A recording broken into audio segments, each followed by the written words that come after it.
Welcome to mega times news బులెటిన్లో ముందుగా headlines. సమీక్ష ఆర్ట్స్ అకాడమీ విద్యార్థులకు సన్మానం.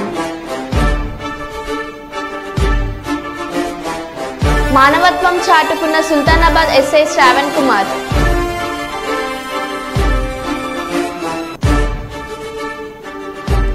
దేశం కోసం పోరాడే గొప్ప నాయకుడు పవన్ కళ్యాణ్. టీడీపీ ఎమ్మెల్యే అభ్యర్థి మాధవరం రాఘవేంద్ర రెడ్డి.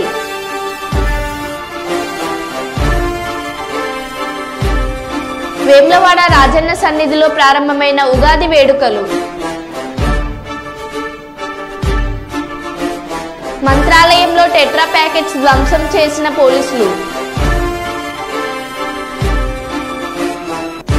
కురవి మండలం పిల్లిగుండ్ల తండాలో లింగ నిర్ధారణ పరీక్షలు నిర్వహిస్తున్న ముఠా అరెస్ట్.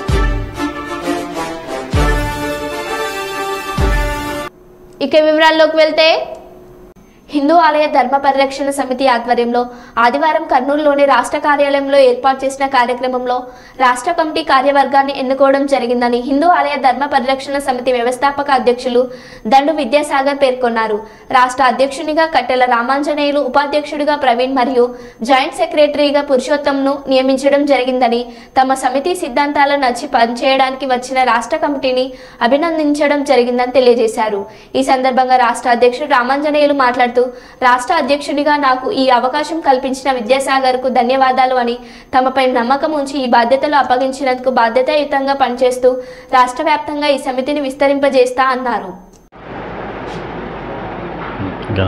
నమస్తే, నా పేరు కట్టెల రామాంజనేయులు. అయితే ఈరోజు హిందూ ఆలయ ధర్మ రక్షణ పరిస్థితి సమితి ఆధ్వర్యంలో మేము వచ్చేసి దేవాలయ ప్రక్షాళన చేయాలనే ఉద్దేశంతోనే ఈరోజు నన్ను రాష్ట్ర అధ్యక్షునిగా ఎన్నుకోవడం జరిగింది. అయితే ప్రతి ఒక్క దేవాలయాల్లో ప్రక్షాళన జరగాలి. ఎందుకంటే ఎండోమెంట్ పేర్లలో దేవాలయాల దోపుళ్ళు, దేవాలయ భూములు దోపుళ్ళు ఏవైతే దోచుకుంటున్నారు. అదేవిధంగా దేవాలయాలకు వెళ్తే ప్రతి ఒక్కరు టెంకాయ దర్శనం పేరు మీద ఎక్కడైతే ఏ విధంగా అయితే ఆ విధంగా దోపిడీ జరుగుతూనే ఉంది. ఈరోజు శ్రీశైలంకి వెళ్తే శ్రీశైలం బస్సుల పైన దోపిడే, ఒక్క ప్రయాణికుని పైన దోపిడే. ఈ విధంగా ఎక్కడైతే దోపిడీ జరుగుతుందో ఏదైతే జరుగుతుందో అది ఎండోమెంట్ ఆఫీస్కి సంబంధించి వాళ్ళపైన మేము కన్ఫామ్గా నిరసన తెలియజేస్తాము. వాళ్ళ యొక్క ఆఫీసులు ఏవైతే ఉన్నాయో అక్కడ మా యొక్క ధర్నాలు నిర్వహించడము అవన్నీ జరుగుతాయి. కాబట్టి ప్రతి ఒక్క హిందూ అనే బంధువు ప్రతి ఒక్కరూ ఈ యొక్క కార్యక్రమాలను దృష్టిలో ఉంచుకొని, ఏవైతే హిందూ పండగ అనగానే ప్రతి ఒక్క దేవాలయాలు దోపిడీ, హిందువుల యొక్క కార్యక్రమం అంటే దోపిడీ ఎందుకో తెలియదు. కానీ ప్రతి ఒక్క ఎండోమెంట్ సంబంధించిన వాళ్ళు కానీ ఎవరు కానీ టోల్ గేట్ కానీ ప్రతి ఒక్కరు నిర్వహిస్తారు.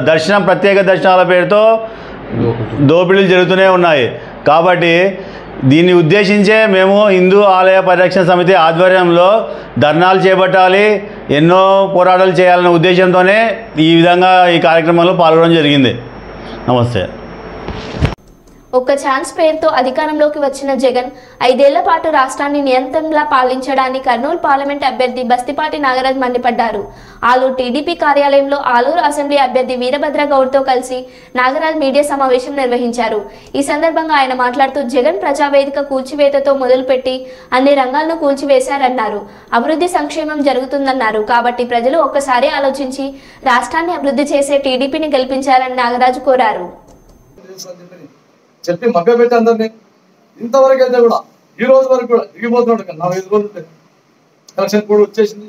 ఈ రోజు వరకు కూడా నీ రాజధాని ఏదైనా అంటే కూడా చెప్పలేని దుస్థితిలో అంటే జగన్మోహన్ రెడ్డి గారి యొక్క విధ్వంసకర పరిపాలన ఇంత మాత్రంతో ఒక్కసారి ఆలోచించండి ప్రజలంతా. ఎందుకంటే ఈ భారతదేశ చరిత్రలో ఇంతవరకు స్వాతంత్రం ఇచ్చినప్పటి నుంచి ఏ ముఖ్యమంత్రి కూడా ఇంత ఘోరంగా పరిపాలించలేదు. ఆ లిస్టులో తీసుకుంటే కూడా ఈయన మొదటి స్థాయిలో ఉంటాడు. ఒక్కసారి అవకాశం ఏ విధంగా తినాడో చివరి నుంచి తీసుకుంటాడు ఈయన ఉంటాడు. ఎందుకంటే రాజధాని ఏదయ్యా అంటే ఒక ముఖ్యమంత్రిగా ఆయన కూడా సమాధానం చెప్పిన స్థితిలో ఉన్నాడు. దిగిపోయేటప్పుడు కూడా మా రాజధాని అనేది చెప్పలేకపోతున్నాడు. అంటే దీన్ని బట్టి ఆయన ఏమాత్రం పరిపాలించాడు. ఆయన కుటుంబంలో కూడా ఆయన కుటుంబ పరిపాలన అర్హుడుగా తల్లిని చెల్లిని విడగొట్టేసి ఆయన ఒకడు మోనార్క్గా కుటుంబాలను పరిపాలించలేని వ్యక్తి ఈ రాష్ట్రాన్ని మనందరూ పరిపాలించాలని శక్తి సామర్థ్యాలు ఆయనకు ఉన్నాయా? ఏమాత్రం లేవని చెప్పేసి నేను తెలియజేస్తున్నాను. అంతేగాక ఇక సంక్షేమ విషయానికి వస్తే సంక్షేమం ఏమాత్రం చేశాడు? ప్రతి ప్రభుత్వం సంక్షేమం చేసుకుంటూ వస్తాం. ప్రతి ప్రభుత్వాలు మారినప్పుడల్లా సంక్షేమం ఎక్కడ ఎవరు కట్ చేయలేదు. నేను దేవుడు కాదు, జగన్మోహన్ రెడ్డి గారు దేవుడు కాదు. నేను వచ్చి ఏదో సంక్షేమం చేశాను పట్టణం అని చెప్పని ప్రతి ప్రభుత్వం వస్తుంది. ఆ పరిస్థితిని బట్టి సంక్షేమం ఎప్పటికప్పుడు ఇస్తూ వస్తుంది. ప్రతి ప్రభుత్వం సంక్షేమం చేస్తూ అభివృద్ధిని కోరుకుంటూ వచ్చినాయి ప్రభుత్వాలు. కానీ ఈయన మాత్రం సంక్షేమం ఎవరు ఇంతవరకు సంక్షేమం ఇవ్వలేదు. నేనే కనిపెట్టానన్నట్ట నేను ఒక దేవుని మాదిరిగా ఒక దైవదూత మాదిరి ఊహించుకొని నేను పట్టణ నడుపుతున్నా, సంక్షేమం అంటే నేనే కనిపెట్టాను అన్న రీతిలో ఈ ప్రజల్ని మభ్యపెట్టాడు. కాబట్టి నేను చెప్పానంటే సోదరులారా, అభివృద్ధి అనేది 1% చేయలేదు. ఓన్లీ సంక్షేమం అనుకుంటే రాష్ట్రాన్ని 13 లక్షల కోట్లకు దివాలా స్థితికి తీసుకుపోయాడు. అంటే ఎంత ఘోరంగా పరిపాలించాడు ఒకసారి మీరు ఊహించుకోండి. మన రాష్ట్రం అంతా అప్పులో ఉండిపోయి ఆంధ్రప్రదేశ్ అంటే ఒకప్పుడు అన్నపూర్ణ ఆంధ్రప్రదేశ్గా ఉండేది. ఈరోజు ఆంధ్రప్రదేశ్ రాజధాని ఏదంటే ఢిల్లీ పైన వేరే స్టేట్ పైన ఎక్కడ పోయినా కూడా నేను రాజధాని ఏదంటే చెప్పలేక నవ్వుకుంటారు వాస్తవంగా. ఆ నవ్వుకోవడమే మన అసెంబ్లీ శాఖ 170 నాకు మళ్ళీ వస్తాయి అని చెప్పిన ఎంత మూర్ఖుడు అయినారు అతను. 170 సీట్లు వస్తాయి నాకు అది. అంటే అంత మూర్ఖత్వమైన పరిపాలన. కాబట్టి నేను చెప్పేది ఏమంటే సోదరులారా, మీరంతా ఒక్కసారి విధులై అందరూ ఆలోచించండి. ఎందుకంటే ఇక్కడికి వచ్చేసరికి ఈ ఆలూరు ప్రాంతాన్ని తీసుకున్నాం. కర్నూలు పార్లమెంట్ ఎంతో వెనుకబడిన ప్రాంతం. వాస్తవంగా మనకు ఇక్కడ చంద్రబాబు నాయుడు గారు గతంలో వేదవతి ప్రాజెక్టు సార్ చెప్పినట్టు వీరభద్రరావు సార్ చెప్పినట్టు 1920 కోట్లు శాంక్షన్ చేసి వర్క్ ఆర్డర్ అయిపోయి పనులు స్టార్ట్ అయిన సమయంలో ఆయన వచ్చిన తర్వాత కంటిన్యూ చేయాల్సిన బాధ్యత ఆయన ఉందా లేదు ఎంత మాత్రం. అలాంటి ఆయన డబ్బులు ఆయన మన వీరభద్రానికి డైవర్ట్ చేసి దాన్ని కుదించి ఆ వర్క్ ఎక్కడ ఉండే గొంగర అక్కడ వేసేసి ఒక అంగుళం కూడా జరగకుండా ఈ ప్రాంతాన్ని చూస్తే చాలా బాధాకరంగా ఉంది వాస్తవంగా. ఆ ప్రాజెక్ట్ కన్నా కంప్లీట్ అయితే బ్రహ్మాండంగా సార్ చెప్పినట్టు 1,00,000 ఎకరాలకు కాదు, అన్అఫీషియల్గా 50,000 ఎకరాలు, 1,50,000 ఎకరాలకు నీళ్లు పారుతున్నాయి. మరొక కోనసీమ మరొక కోస్తా తయారైంది ఆలూరు ప్రాంతం. కాబట్టి తదుపరి మన గవర్నమెంట్ వచ్చిందంటే మాత్రం మొట్టమొదట అసెంబ్లీకి వీరభద్రరావు సార్ని పార్లమెంట్కు మమ్మల్ని పంపిస్తే మాత్రం ఖచ్చితంగా ఏది ఏమైనా కూడా ఈ వేదవతి ప్రాజెక్టు తెలుగుదేశం పార్టీ హయాంలో ఖచ్చితంగా తయారై ప్రతి ఎకరాకు సాగునీరు అందరూ ఖాయం అని నేను తెలియజేస్తున్నాను. అంతేగాక ఈ ప్రాంతం అంతా త్రాగడానికి కూడా నీళ్ళు లేక అల్లాడిపోతారు. ఇందాక దేవరగతికి పోతుంటే నిందలు పట్టుకుని లైన్ నిలబడ్డారు. అంటే 70 ఏళ్ళ స్వాతంత్రంలో మనం త్రాగునీటికి కూడా నోచుకోలేకపోతున్నాం. అంటే ఎంత దారిద్ర్య దిగువగా ఉన్నామో ఒకసారి ఆలోచించుకుంటున్నారు. అంటే త్రాగునీటికి కూడా నోచుకోలేకపోతున్నాం. అంటే దీన్ని బట్టి మీరు ఏమంటే తెలుగుదేశం పార్టీ మన నారా లోకేష్ గారు యువగలంలో ఈ కర్నూలు పార్లమెంట్ పర్యటించేటప్పుడు ఆయన ఒక మాట గొప్ప మాట చెప్పాడు. రాత్రి టెంట్లో కూర్చొని కర్నూలు పార్లమెంట్ స్థితి ఇంత దయనీయంగా ఉందా అని ఆయన కళ్ళకు కట్టినట్టు నీళ్ళు వచ్చినాయి ఆయన. అందుకే ఏ వేదిక మీద మీరు రాజమండ్రి పైన వైజాగ్ పైన కూడా ఆలూరు ప్రాంతాన్ని స్మరిస్తున్నారు. ఒక్కసారి మీరు ఆయన మీడియాలో ప్రసంగాలు గమనించండి. ప్రతిసారి ఈ ఆలూరు ప్రాంతంలో సమస్యలు పరిష్కరించాలి. ఈ వాటర్ సమస్యలు జలజీవన్ మిషన్ కింద ప్రతి ఇంటికి త్రాగునీరు ఇస్తానని చెప్పేసి ప్రామిస్ చేశారు. రాయలసీమ మిషన్ రాయలసీమ అని చెప్పేసి పత్రిక తీసుకొచ్చి దాంట్లో బాగా వేదవతి ప్రాజెక్టు కూడా కంప్లీట్ చేయాలని చెప్పేసి సంకల్పంతో ఉన్నారు నారా లోకేష్ గారు. కాబట్టి మీరు ఏది ఏమైనా కూడా రాబోయే 2024 సార్వత్రిక ఎన్నికల్లో ఖచ్చితంగా తెలుగుదేశం పార్టీని అసెంబ్లీ అభ్యర్థి అయినటువంటి వీరభద్రగౌడ్ సార్ గారిని, పార్లమెంట్ అభ్యర్థి పంచలింగాల నారాజు గారిని అఖండ మెజార్టీతో గెలిపించాలని చెప్పేసి మీకు అందరికీ పెడుకుంటాను. అంతేగాక వరంగల్ పార్లమెంటు స్థానాన్ని బీఆర్ఎస్ తరపున ఎంఆర్పీఎస్ రాష్ట్ర అధ్యక్షుడు వంగపల్లి శ్రీనివాస్ కు ఇవ్వాలని ఎంఆర్పీఎస్ రాష్ట్ర యువసేన అధ్యక్షుడు రమేష్ డిమాండ్ చేశారు. హన్మకొండలో వరంగల్ పార్లమెంట్ ఎన్నికలపై ఎంఆర్పీఎస్ ముఖ్య కార్యకర్తల సమావేశం జరిగింది. ఈ సమావేశానికి ఎంఆర్పీఎస్ రాష్ట్ర యువసేన అధ్యక్షుడు రమేష్ హాజరయ్యారు.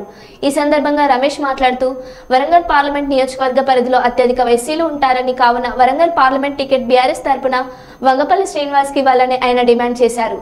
వంగపల్లి శ్రీనివాస్ కు టికెట్ ఇస్తే అత్యధిక మెజార్టీతో గెలిపించుకుంటామని మాజీ ముఖ్యమంత్రి కేసీఆర్ కు విన్నవించుకున్నారు.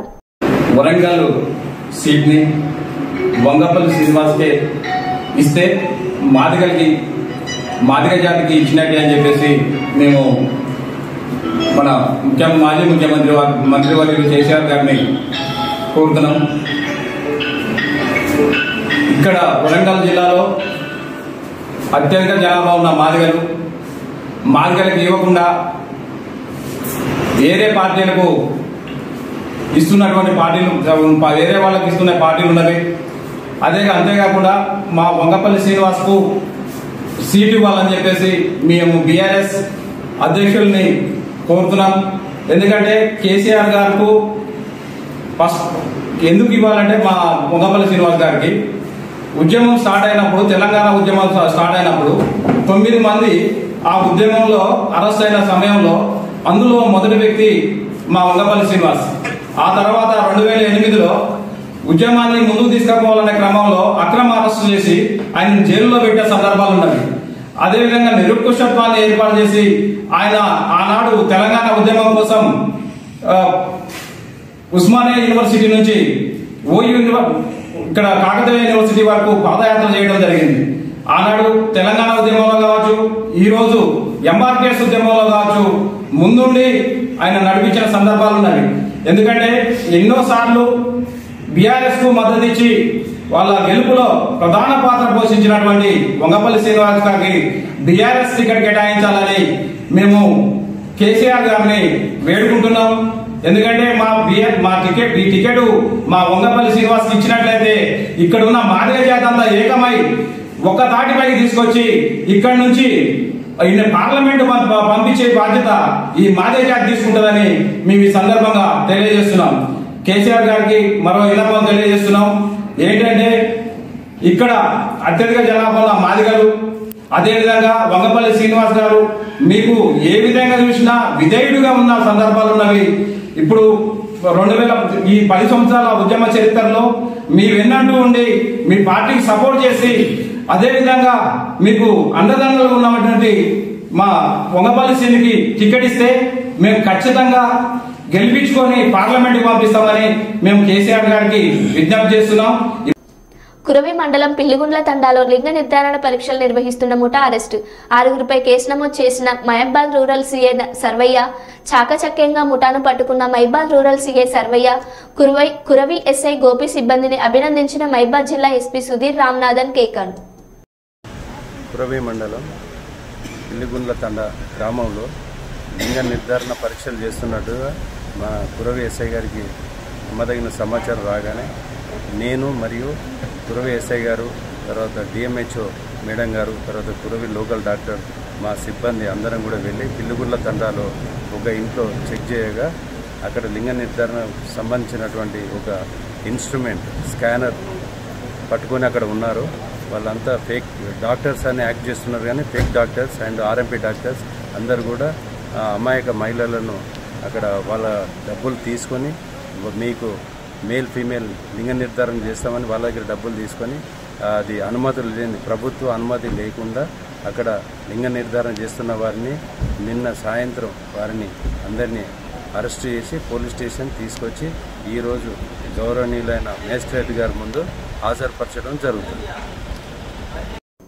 ఎల్లో మీడియాపై కర్నూలు మాజీ MLA SV Mohan Reddy fire అయ్యారు. కర్నూలు అసెంబ్లీలో వైఎస్ఆర్ కాంగ్రెస్ పార్టీ గెలుపొందుతుందని గమనించిన ప్రతిపక్ష పార్టీలు ఎల్లో మీడియాలో దుష్ప్రచారం చేస్తున్నారని ఆయన విమర్శించారు. వైఎస్ఆర్ కాంగ్రెస్ పార్టీ క్యాడర్ను తప్పుదోవ పట్టించేందుకు ఎల్లో మీడియా వాడుతున్న చీఫ్ ట్రిక్ చేస్తున్నాయని, పార్టీకి నష్టం వచ్చే పని నేను కానీ నా క్యాడర్ కానీ చేయను, ప్రాణం పోయినా జగనన్నతోనే ఉంటామని మాజీ ఎమ్మెల్యే ఎస్వి మోహన్ రెడ్డి అన్నారు. వైఎస్ఆర్ కాంగ్రెస్ పార్టీ జెండాను ముచ్చటగా 3వసారి కర్నూలు కొండారెడ్డి బుర్జుపై ఎగరవేస్తానని ఆయన తెలిపారు. అందరికీ నమస్కారం.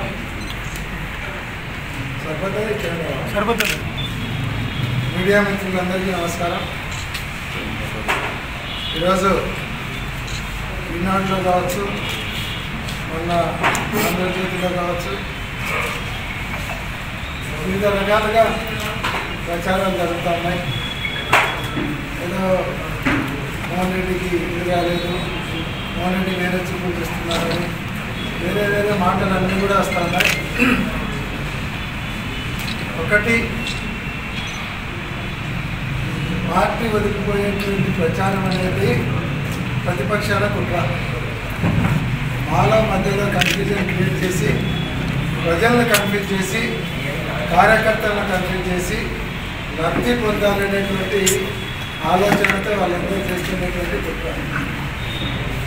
ప్రాణం పోయినా సరే పార్టీ మారే ప్రసక్తి అనేది ఉండదు. జగనన్నతోనే ఉంటాము, జగనన్నను వదిలిపోయే ప్రసక్తి లేదు. జగనన్నను వదిలిపోయే పరిస్థితి రావాలంటే రాజకీయాల నుంచి మారుకోవాలనుకున్నప్పుడు మాత్రమే పార్టీ వదిలిపెడతాం తప్ప రాజకీయాలు 2 రోజులు ఇదే పార్టీలో అంటాం, జగన్మోహన్ రెడ్డి గారితోనే అంటాం.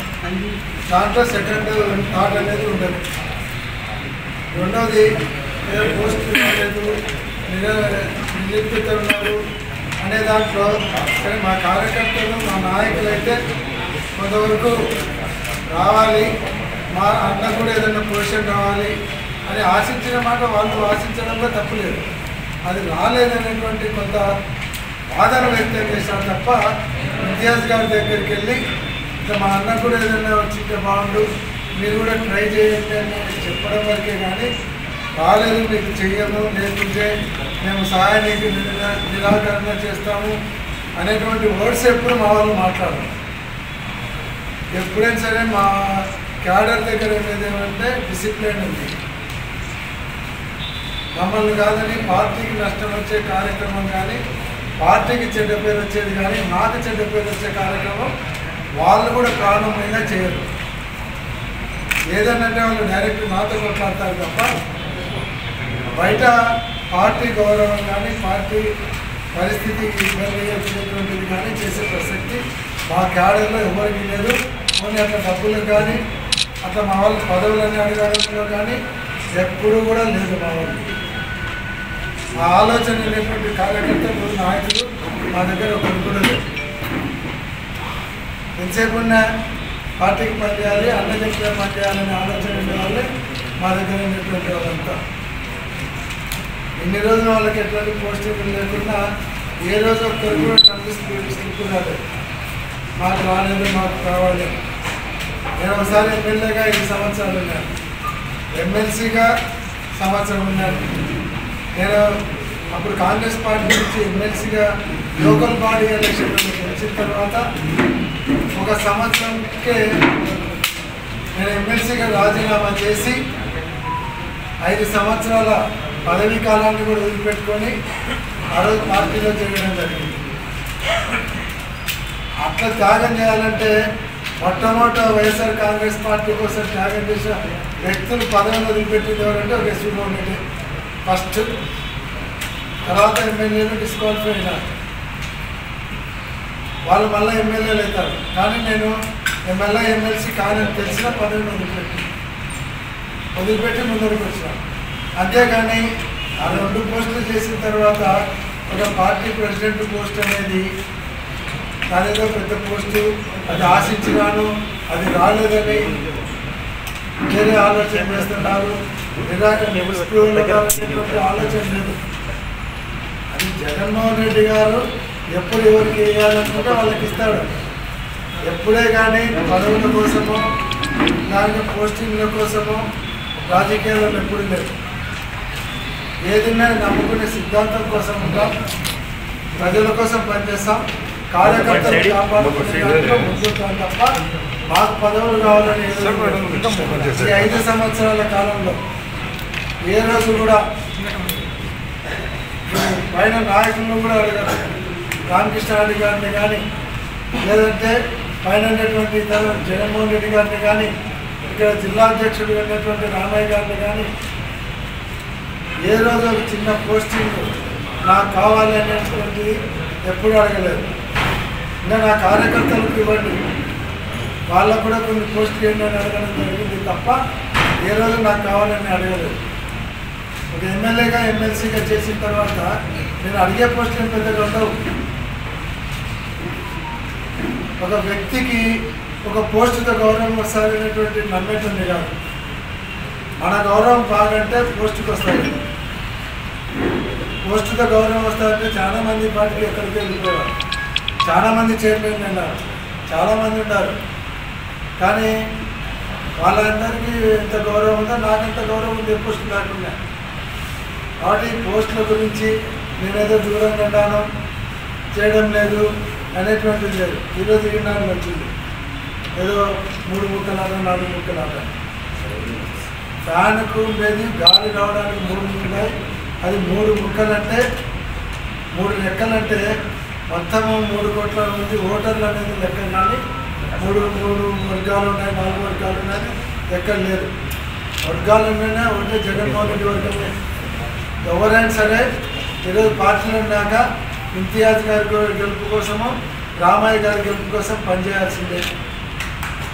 మా తరఫున అయితే ఖచ్చితంగా నేను కావచ్చు, నా లీడర్ మాతో పాటు లీడర్లు కావచ్చు, క్యాడర్లు కావచ్చు, 1% కూడా అనుమానం లేకుండా, ఎక్కడ తేడా లేకుండా వీళ్ళిద్దరిని గెలిపించుకోవడంలో శాయశక్తిలో మాకు భగవంతుడు ఎంత శక్తిని ఇచ్చింటే అంత శక్తిని ఉపయోగిస్తాం. రాత్రి మొదలు పనిచేస్తాం. మళ్ళీ కొండారెడ్డి గుర్తు మీద ముచ్చటగా 3వ వైఎస్ఆర్ కాంగ్రెస్ పార్టీ జెండా ఎగిరేస్తాం ఖచ్చితంగా. జగన్మోహన్ రెడ్డి గారి నాయకత్వం మీద ప్రజలలో నమ్మకం ఉంది కాబట్టి ఆ గెలుపుకి ఎటువంటి డోకా లేకుండా పనిచేస్తాం. సరే, ఎవరు చేస్తున్నారో ఎవరు చేయాలనేది లేదు. మాకు ఒకటే తెలుసు, యుద్ధంలోకి దిగినాక యుద్ధం చేసుకుంటూ పోవడమే తప్ప వెనక ఎవడున్నాడు పక్కన ఎవడున్నాడు చూసే అలవాటు లేదు. మాకు తెలిసిందంటే ముందరికి పోవడమే. వీళ్ళిద్దరిని గెలిపించుకునే దాంట్లో ముందరికి పోతాం. ఒక కర్నూలు అసెంబ్లీ కాదు. తూర్పుగోదావరి జిల్లా రఘురామకృష్ణరాజు అత్యంత ప్రియమైన శిష్యుడు అడాప శ్రీనివాస్ మధురపూడి ఎయిర్పోర్ట్స్ లో ఘనస్వాగతం పలికిన అడాప శ్రీనివాస్ నర్సాపురం ఎంపీ రఘురామకృష్ణంరాజుకి ఉగాది శుభాకాంక్షలు తెలియపరుస్తూ తదనంతరం ఉగాది పచ్చడి రుచి చూపిస్తూ కొత్త సంవత్సరం కొత్త వెలుగులతో రాష్ట్రాన్ని నింపాలని, తదనంతరం బాలరాముడు విగ్రహాన్ని బహుకరించిన శ్రీనివాస్ రేపు రాబోయే రోజుల్లో బీజేపీ, తెలుగుదేశం, జనసేన ఉమ్మడిగా అధికారం చేపట్టి పోతుందని మాట్లాడడం జరిగింది. ఈ కార్యక్రమంలో రఘురామకృష్ణంరాజు అభిమానులు భారీ సంఖ్యలో పాల్గొన్నారు.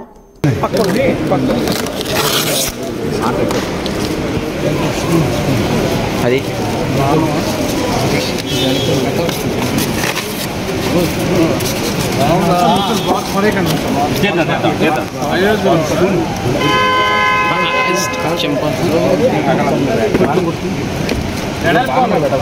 అందరూ పక్కనండి సార్, అందరూ కనిపిస్తారు. ఇవ్వాలి అలా కాదండి, తిరగండి పైకి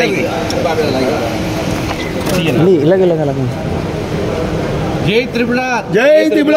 మాకండి రఘురామకృష్ణరాజు గారి నాయకత్వం, రఘురామకృష్ణరాజు గారి నాయకత్వం, రఘురామకృష్ణరాజు గారి నాయకత్వం. జై తెలుగుదేశం, జై చంద్రబాబు నాయుడు గారు, జై చంద్రబాబు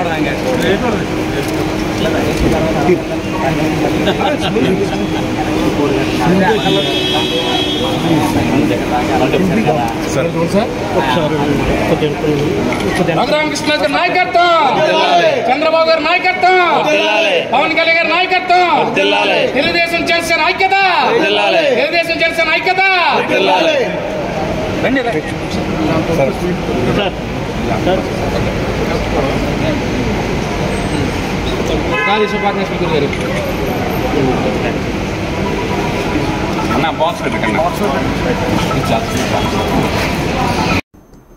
కర్నూలు జిల్లా మంత్రాలయం మండలం మాధవరం గ్రామంలో జనసేన కార్యకర్తల ఆత్మీయ సమావేశంలో టీడీపీ ఎమ్మెల్యే అభ్యర్థి మాధవరం రాఘవేంద్రారెడ్డి మాట్లాడుతూ జనసేన పార్టీ వ్యవస్థాపకులు పవన్ కళ్యాణ్ దేశం కోసం పోరాడే గొప్ప నాయకుడని కొనియాడారు. ఆదివారం ఆయన నివాసంలో జనసేన నియోజకవర్గ ఇన్ఛార్జ్ బి లక్ష్మణ్ అధ్యక్షతన ఏర్పాటు చేసిన జనసేన కార్యకర్తల ఆత్మీయ సమావేశం నిర్వహించారు. ఆయన చంద్రబాబు నాయుడు గారు కూడా దేశంతుగా నాకు చంద్రబాబు గారు మద్దతు, జనసేన పార్టీ పవన్ కళ్యాణ్ గారు మద్దతు ఇచ్చినందుకు నేను ఎంతో సంతోషిస్తున్నాను, ఆయనకి కృతజ్ఞతలు తెలుపుతున్నాను అని కూడా జైల్లో ఉండేవి కూడా చెప్పాడు, బయటకు వచ్చినప్పుడు కూడా చెప్పారు. ఇంకా అందరికంటే ముఖ్యంగా ఈయన లోకేష్ గారు పవన్ కళ్యాణ్ ఈరోజు మా పక్కన ఉన్నప్పుడు గతసారి ఆయన అర్జునుడు లాగా మాకు యుద్ధం చేయడానికి సిద్ధంగా వచ్చినాడని మన లోకేష్ బాబు గారు కూడా చెప్పడం ఏర్పడింది. కాబట్టి జనసేన అంటే ఒక పార్టీ మాత్రమే కాదు, ప్రజల కష్టాలు తీర్చడానికి ముందుకొచ్చిన నాయకుడు. పవన్ కళ్యాణ్ గారి ఆశయాలు చాలా గొప్పవి. పవన్ కళ్యాణ్ రాష్ట్రం కోసం కాకుండా దేశం కోసం పోరాటం చేసే నాయకుడు. ఈ రాష్ట్రం బాగుండాలన్నా, దేశం బాగుండాలన్నా ఆయన తీసుకునే నిర్ణయం ఈరోజు ఎంత గొప్పదంటే, చంద్రబాబు నాయుడు గారు జైల్లో వేస్తే ఏ షరతు లేకుండా దేశంలోనే మొట్టమొదటి నాయకుడు ఎవరైనా ఉన్నారంటే అది పవన్ కళ్యాణ్ గారు. నేను తెలుగుదేశం పార్టీకి ఈరోజు మద్దతు ఇస్తున్నాను. ఎవరైనా ఏ నాయకుడైనా నాకు ఎన్ని సీట్లు ఇస్తావు, నాకు ఏం పదవి ఇస్తావు అని ముందు మాట్లాడుకున్న తర్వాత ముందుకొచ్చి నేను మా పార్టీకి మద్దతు ఇస్తారు. కానీ ఈ జనసేన నాయకుడు పవన్ కళ్యాణ్ గారు ఏ షరతు లేదు పాపం. ఆ రోజు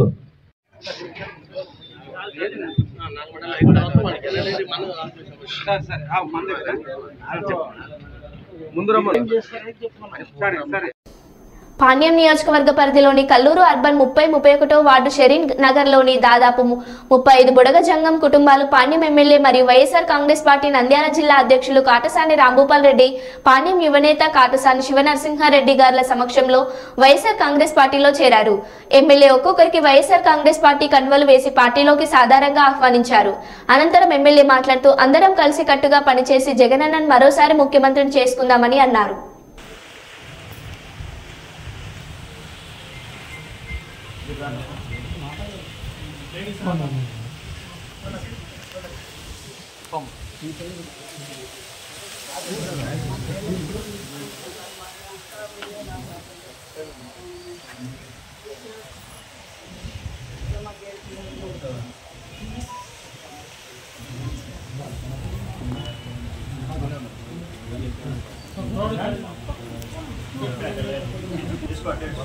ఫోటోస్ క్లారిటీ కానీ గ్రూప్లో పెట్టాలా, వీడియో తీసుకున్నాను వీడియో రెండు కొడుతున్నాను.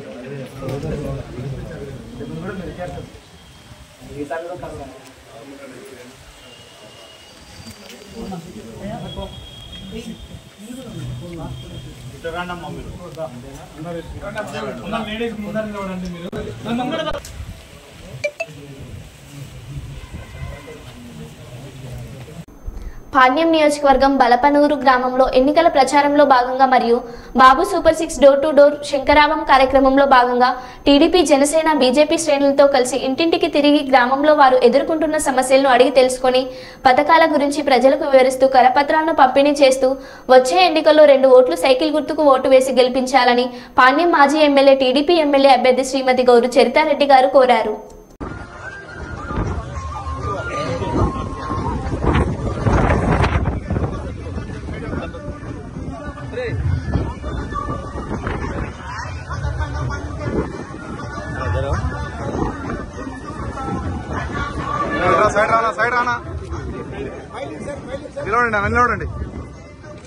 నిలబడండి ఫోటో తీసి కొద్ది ఎన్నికి రానా, అందరు నిలబడు, దిగండి అక్క.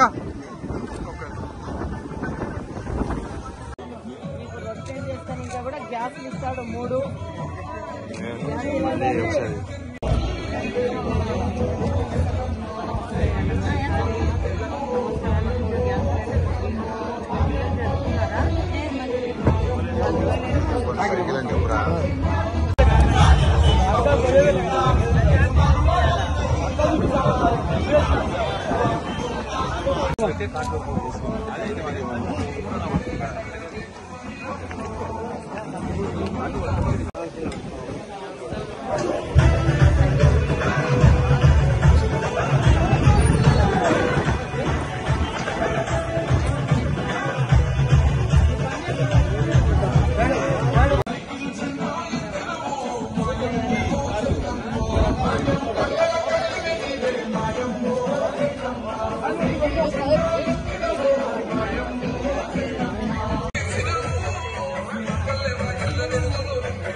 మరో బులెటిన్లో మళ్ళీ కలుద్దాం. Stay tuned.